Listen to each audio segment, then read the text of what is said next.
Hi Leo! One thing before we start. Everything you need for this lesson is linked in the video description below. The written lesson, and how to get Postgres, Northwind, and CloudBeaver running if you haven't yet. There's a koan for every idea in this lesson, a query with a blank for you to fill in. Open them in a second window now and solve each one as we reach it. You remember what you type, you forget what you watch. This is what a koans file looks like, Leo. Each koan is one exercise, a query with a blank where the answer goes. Fill it in, run it, and the next one unlocks. Notepad++ is great for this, and so is VS Code. Use whichever editor you already like. Now, back to our lesson. You ended the last one with a good question. Here's that table again. The IDs came back as whole numbers, the names and descriptions as words, and picture was empty on every single row. And you wanted to know who decides that. I did, Nimazani. Nobody typed those rules row by row. Something must have decided it up front. Somebody did decide, whoever created the table, and what they chose is called the column's data type. A type is a promise. Unit price promises to hold a number with decimals. Product name promises to hold text. The database keeps that promise. It will refuse a word where a number belongs. Here's how you find the type of every column. You don't have to guess what a column holds, and you shouldn't. Every database describes its own tables in a set of standard tables called the catalog, and you query the catalog exactly like any other table. There it is, one row per column, and beside each one the kind of thing it is allowed to hold. That where line, table name equals products, is a filter. You'll write those properly next lesson. For now, read it as only the products table. And in the filter, products is in single quotes because it's a text value. The rule you taught me last lesson. Single quotes hold a value, double quotes name a table or column. Databases ship dozens of types, Leo. In day-to-day work, you meet 5. Hold on, Nemo. Units in stock is a whole number. Unit price has decimals. Why not make everything decimals and stop worrying about which is which? Because 39 bottles is never 39.5. The narrower type refuses a wrong value for you. That is what it is for. And don't memorize the spellings. Postgres says character varying where DuckDB says varchar. Same kind of data, different word.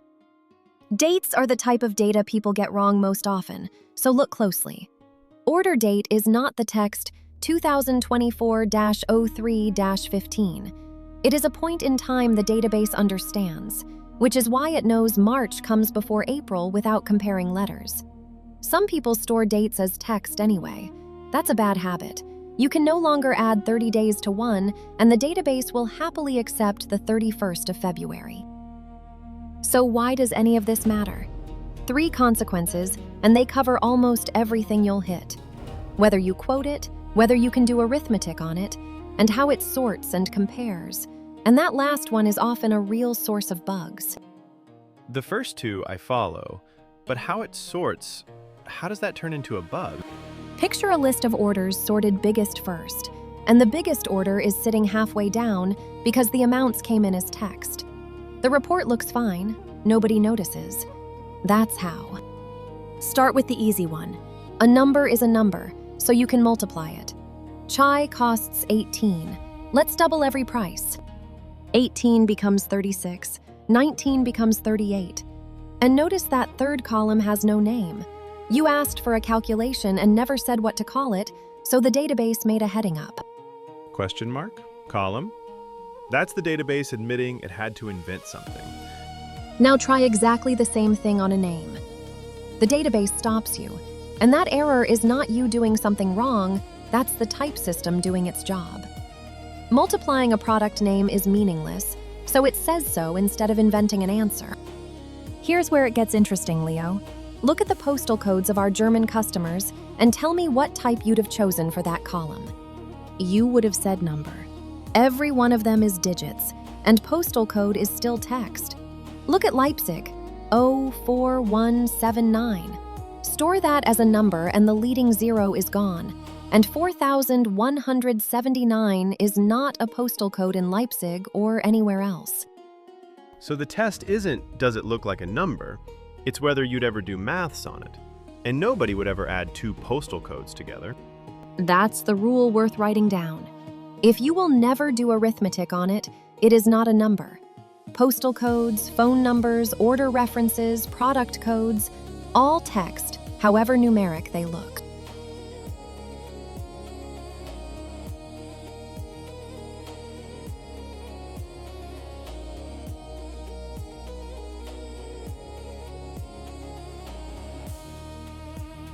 One more query, and it's the most important one in this lesson. Same two digits on both sides. On the left, they're quoted, so they're text. On the right, they're bare, so they're numbers. Predict both answers before you run it. Both false, surely. 9 isn't bigger than 10, quoted or not. True and false. Nothing is broken. Text compares character by character like a dictionary. 9 beats 1 on the very first character, so 9 sorts after 10, exactly as banana comes after apple.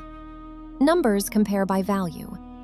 Wait, Nemazin. So, if a column of amounts came in as text, I'd ask for everything over 100 and get an answer that looks correct, but most likely is wrong?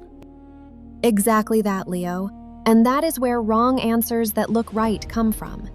Import a spreadsheet where the amounts arrived as text, and the query is fine. The type is wrong. So when a comparison surprises you, check the type before you check your logic. Two last things, Leo.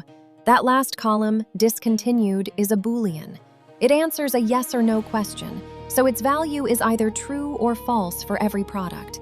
Here they are all false. Only 2 of the 20 products are discontinued. And then there is null, which you met as that empty picture column. Null means the value is missing. Nobody ever recorded it. Not 0 and not empty text. A price of 0 is a real price. A price of null was never written down.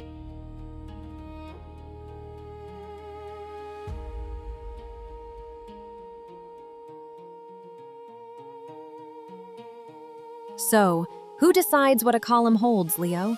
Whoever creates the table does. The type is that decision written down once, and the database enforces it from then on, and will tell you what was chosen anytime you ask. You know the 5 families, you know a postal code is text, and you know why a comparison can lie to you. Next lesson, where, keeping only the rows you want. And the conditions I write in where will be comparisons. So everything you taught me in this lesson is about to matter.